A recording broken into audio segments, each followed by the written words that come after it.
En 2021, on vous a présenté un petit point d'étape sur la référence de parcours. Voici une petite piqûre de rappel. Numéro 63. Oui, bonjour. Bonjour. Bonjour, je viens. Bonjour, comment allez-vous? Asseyez-vous. Bonjour, Bonjour, comment allez-vous? ça va et vous? Numéro 72. Bonjour. Bonjour madame. Bonjour. Bonjour. Bonjour. Comment allez-vous? Ouais, On s'est déjà vu, hein? fatigant. Bonjour. Bonjour madame. Bonjour, bon, je veux vous voir parce que... Un an plus tard et 2 ans et demi après notre début de recherche-intervention, on va vous faire un petit retour sur expérience. Ce qui est certain, c'est qu'on peut constater une très belle dynamique collective avec plusieurs temps de rencontre. On a eu 15 copiles, 11 groupes de recherche avec Cécilia, 32 groupes locaux à peu près, organisés sur 3 territoires différents. On a aussi eu 6 groupes sans la recherche pour continuer de construire, et sans compter un webinaire, 3 journées d'études, la journée d'aujourd'hui. Voilà, donc c'était quand même très riche dans nos réflexions. Et qu'est-ce qu'on en retient? Le travail sur le référent de parcours a été proposé sous le format recherche-action avec le centre de recherche Ascoria. C'était une belle idée au départ, et c'est cet aspect innovant qui a motivé plusieurs d'entre nous à participer à la démarche de réflexion. Dans la réalité, le travail n'a pas toujours été très fluide parce que d'une part, on a souffert du contexte Covid qui a quand même considérablement étiré les délais et alourdi aussi la démarche. Et aussi parce que il n'a pas toujours été simple de se rejoindre entre la réalité de travail des chercheurs et nous en tant que professionnels de terrain et personnes accompagnées. La méthode n'a pas forcément été bien comprise au départ parce qu'elle était assez inhabituelle, et les chercheurs ont parfois un discours très technique, très scientifique, assez éloigné de nos pratiques professionnelles. L'aspect positif de la démarche, c'est que ça nous a permis de travailler autour des concepts de partenariat et de la place de la personne accompagnée. Et en ça, on a pu prendre de la hauteur sur nos pratiques de terrain et justement réfléchir à nos pratiques professionnelles, mais aussi à nos postures. Le département du Morbihan a pris le parti d'associer les personnes dès le début, mais comme on peut faire aujourd'hui globalement dans l'ensemble des travaux qu'on peut débuter ou qu'on peut réaliser. Par conséquent, c'est plutôt tout naturellement que les sujets de la participation et du pouvoir d'agir sont venus s'inviter dans nos échanges, nos réflexions, mais aussi nos débats. Alors, le choix du conseil départemental du 56 a été de réaliser cette recherche avec le public, soit en présentiel ou via des enquêtes. En effet, une des grandes notions de cette recherche est le pouvoir d'agir. Les personnes accompagnées décident de leur vie. On ne prend pas de décision à leur place. On peut parler de pouvoir d'agir partagé. La personne accompagnée a le pouvoir sur sa vie. Les professionnels, quant à eux, apportent des outils afin que les personnes accompagnées prennent leur pouvoir d'agir. Alors je vais laisser du coup la parole à Ayane qui a fait partie intégrante de cette recherche et qui va pouvoir s'exprimer sur ses ressentis.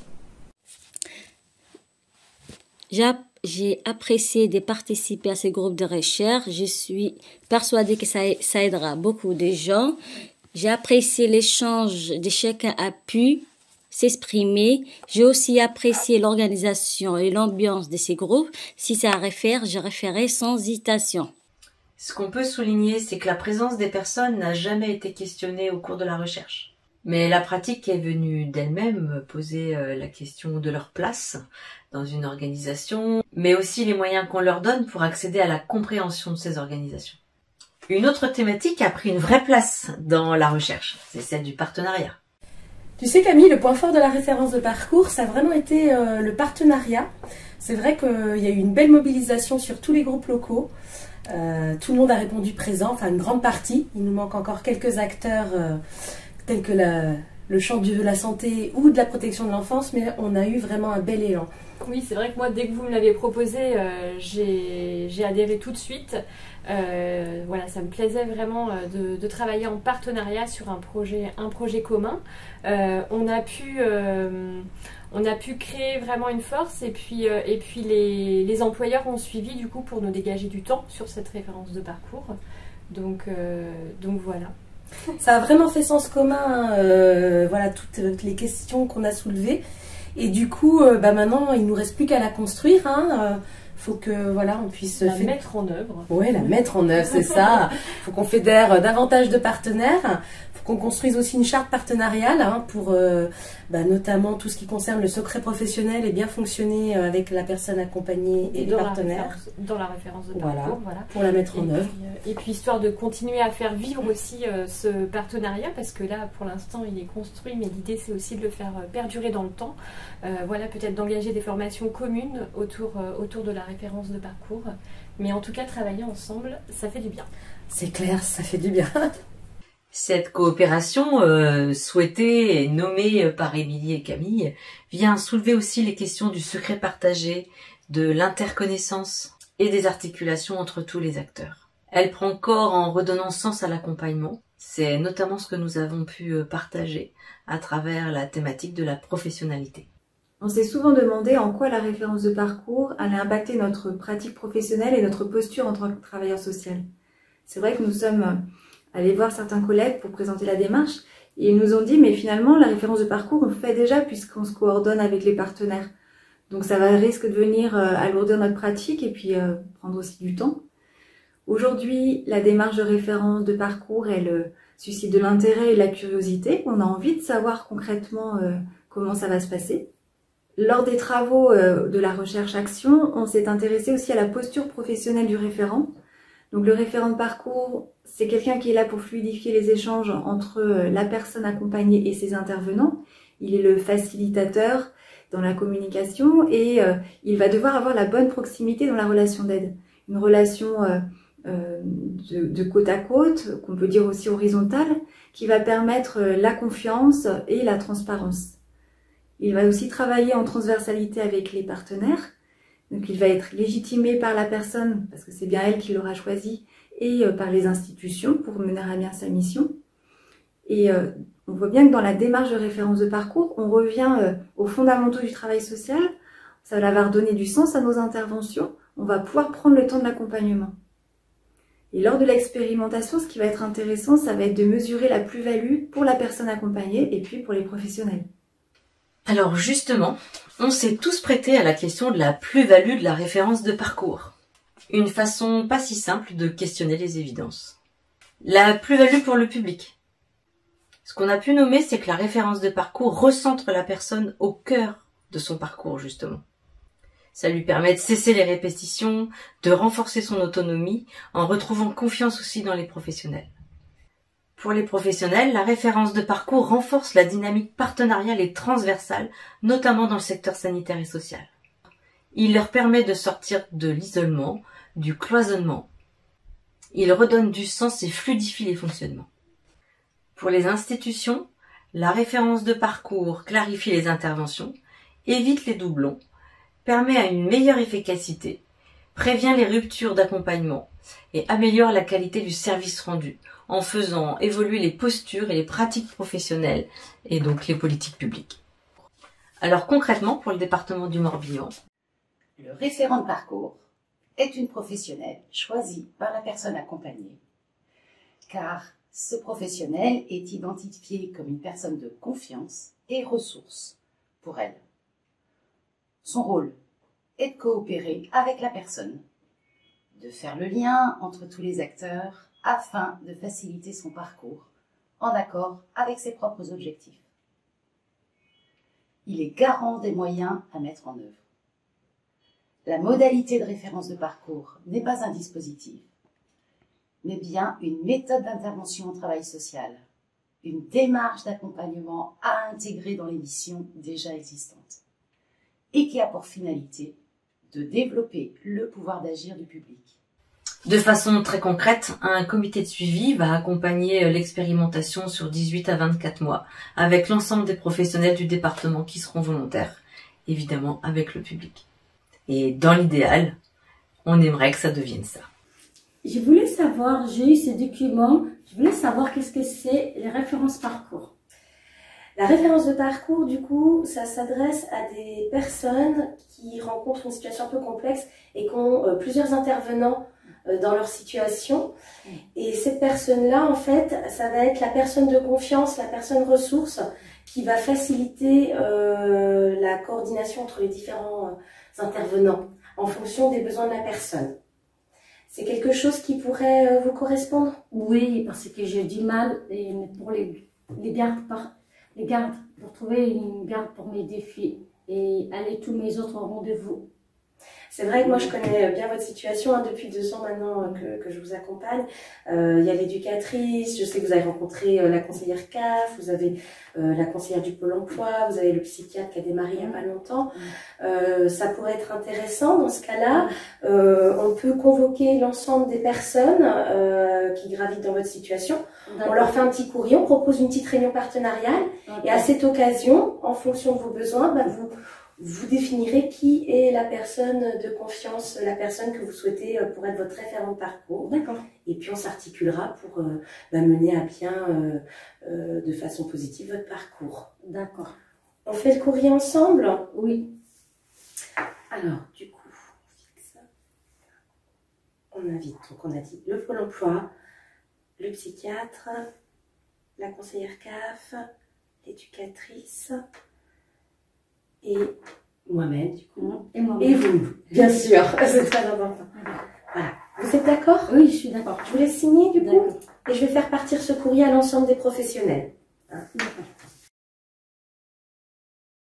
Bonjour à tous, merci d'être venus aujourd'hui à la demande d'Ayane qui nous a réunis pour qu'on fasse un point sur sa situation et qu'elle fasse un choix par rapport à son référent de parcours. On fait un petit tour de table rapide si ça vous va, pour que chacun se présente, qu'on sache un peu qui est qui. On commence par vous. Du coup, Camille, conseillère CAF, j'ai pu rencontrer Ayane à 2 reprises concernant la garde de ses enfants. Jeanne, conseillère Pôle emploi, donc j'accompagne Ayane depuis quasiment 1 an. Émilie, assistante sociale, donc référente de la situation sociale d'Ayane, que j'accompagne maintenant depuis 2 ans. Gilles, psychiatre au CMP. J'accompagne Ayane depuis environ 3 mois, ce qui représente 3 rendez-vous. Céline, éducatrice, et j'accompagne Ayane et ses enfants depuis 6 mois. Merci beaucoup. Ayane, je vous laisse vous présenter brièvement, nous expliquer un peu pourquoi on est là aujourd'hui. Et moi, je m'appelle Ayane et je vous ai convoqué pour que ma situation se débloque, pour que je trouve une solution pour les gardes de mes défis et pour que je vais aussi au rendez-vous de mon psychiatre et aussi que je puisse trouver un travail. D'accord. Ok. Est-ce que vous avez déjà, vous connaissez bien tout le monde du coup ici? Est-ce que tout le monde était présent? On a répondu à votre invitation, votre sollicitation? Oui, tout le monde est venu. Ok, super. Est-ce que vous avez une idée déjà aujourd'hui de qui vous voudriez choisir comme référent de parcours? À qui vous voudriez demander d'être votre référent de parcours? Je demanderai l'assistant social qui me connaît plus et que j'ai plus confiance et j'ai noué un lien de confiance. Ok. Si elle est d'accord. Super. Lily, est-ce que vous êtes d'accord, vous, avec ça, d'être le référent de parcours d'Ayane? Oui, c'est vrai que je connais bien la situation d'Ayane. Je te remercie de ta confiance, Ayane, et de me choisir. On va essayer de faire évoluer la situation et ton parcours de manière positive. Qu'est-ce que vous attendez, vous, Ayane, de cette réunion et de ce référent de parcours? J'attends que je trouve déjà une solution pour mes défis. En plus de ça, trouver du travail plus tard. Et aussi, j'attends que pour aller au rendez-vous tous les psychiatres et pour que ma situation se débloque et ça va mieux que maintenant. Ok. Et là, comme ça, c'est clair. Donc, on va pouvoir tous se mettre au travail, travailler sur votre situation. Tout le monde est là, tout le monde aura son mot à dire. D'accord. Vous aussi, c'est vous qui dirigez un petit peu tout ça. D'accord. Ok. Gilles, Fanny, qu'en pensez-vous? Oui, non, ça fait rien, c'est pas grave. J'essaierai de rappeler plus tard. Merci, au revoir. Oui. Salut Gilles. T'es dispo 2 minutes là? Pour? Parce qu'on doit rendre la version 2 du film Référent de parcours. Mais oui, c'est vrai, c'est vrai. Oh là là, en plus la première partie, on faisait la tronche. On n'y croyait pas, c'était l'enfer. Alors que là c'est bon, là c'est bon. On est parti. Première partie, c'était une vraie catastrophe. Alors que là, c'est bon, on est parti. Les groupes de travail, c'était super bien passé. Tout le monde a apprécié, les partenaires, nous, les gens, tout le monde avait l'air content d'être là. Je pense qu'on a une envie commune et on arrive au bout du cheminement, on va pouvoir mettre en œuvre concrètement les choses. Et on sait que ça va servir en plus. On sait que ça va servir aux personnes, ça va nous servir à nous, ça va servir aux partenaires. On a tous travaillé ensemble. Bah, ça va être une façon de travailler carrément en accord avec les valeurs qui nous animaient quand on était étudiant à AS. Ça va bouger les choses. Ouais. Ça va être bien. On va pouvoir retravailler avec les partenaires, retravailler ensemble, avec un langage commun, on va avoir de nouvelles compétences, ça va être... Non, si, faut bien, c'est bien. Faut qu'on y croit, faut qu'on y croit. Faut que ça se mette en place. Il ne tient qu'à nous de réaliser, de mettre en œuvre. Bon, tu me rejoins dans mon bureau dans... T'es dispo dans 2 minutes? Ouais, dans 2 minutes, j'arrive. Ok, pas ça de marche. soucis. Allez, à tout à l'heure. À tout à l'heure.